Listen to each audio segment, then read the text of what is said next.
Hello বন্ধুরা, নন্দিস রান্নাঘর and ব্লগে তোমাদের সবাইকে ওয়েলকাম। আমি সঞ্চিতা চলে এসেছি তোমাদের সাথে নতুন একটা ভিডিও নিয়ে নন্দিস রান্নাঘরে। তো গতকাল চিকেন রান্না হয়েছিল, তো চিকেনের কয়েকটা টুকরো ফ্রিজে রেখে দিয়েছিলাম চিলি চিকেন বানাবো বলে। চিলি চিকেনটা যদিও বা শাশুড়ি মা বানিয়েছিল, কিন্তু আমি তার সঙ্গে সঙ্গে আমি সমস্ত কিন্তু কেটে কুটে মাংস ধুয়ে সব কিছু রেডি করে দিয়েছিলাম। আর এই চিলি চিকেন বানানোর জন্য আমি কিন্তু বনলেস চিকেন ইউজ করিনি, নর্মাল চিকেনই ইউজ করেছিলাম। তো চিকেনগুলোকে ছোটো ছোটো পিস করে নিয়েছিলাম এবং ভালো করে ধুয়ে তাতে আমি কিন্তু লবণ, হলুদ আর একটু গোলমরিচ গুঁড়ো মাখিয়ে রেখেছিলাম এবং তাতে আদা কুচি, রসুন কুচি, কর্নফ্লাওয়ার আর একটু টমেটো সস দিয়ে আর একটা অবশ্যই ডিম দিতে হবে, ডিম দিয়ে ভালো করে মাখিয়ে নিয়েছিলাম। ভালো করে ম্যারিনেটটা করতে হবে এবং এটি আধ ঘন্টা প্রায় রেখে দিতে হবে।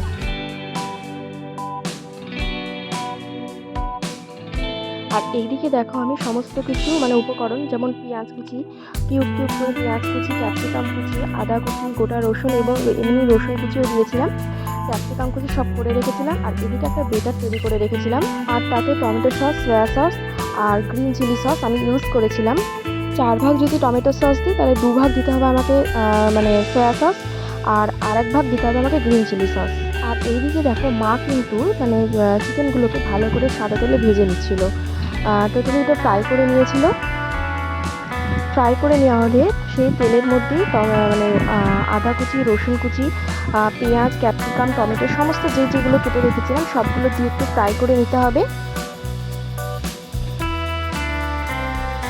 আর আমি যে সসটা দিয়েছিলাম সেই সসের মধ্যে একটু চিনি, পরিমাণ মতো লবণ, আর একটু কর্নফ্লাওয়ার আর অবশ্যই একটা ম্যাগি মশলা ইউজ করি। আমরা এটা ইউজ করি কারণ খেতে ভীষণই ভালো হয়, তোমরা চাইলে ইউজ করতে নাও পারো। দিয়ে একটু ভালো করে জল দিয়ে ভালো করে কিন্তু গুলে নিতে হবে।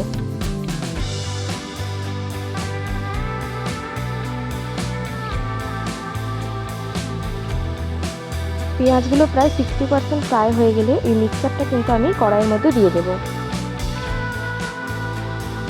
তারপরে কিছুক্ষণ এইভাবেই এটাকে কষাতে থাকবো।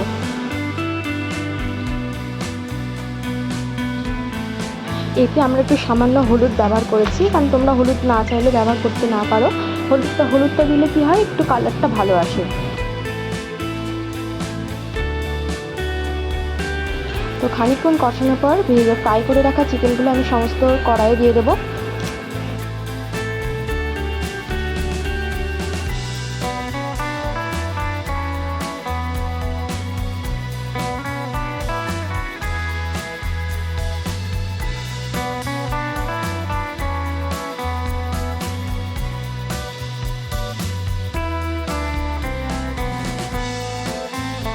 তারপর ভালো করে কষিয়ে নিতে হবে আর একটু সামান্য জল দিতে হবে। তোমরা চাইলে একদম জল না দিতেও পারো। আর নামানোর সময় কয়েকটা কাঁচা লঙ্কা ফেলে দেবো। তো কেমন লাগলো আমাদের এই চিলি চিকেন রেসিপিটা প্লিজ কমেন্ট করে জানিও। আর খেতেও কিন্তু ভীষণ ভালো হয়েছিল।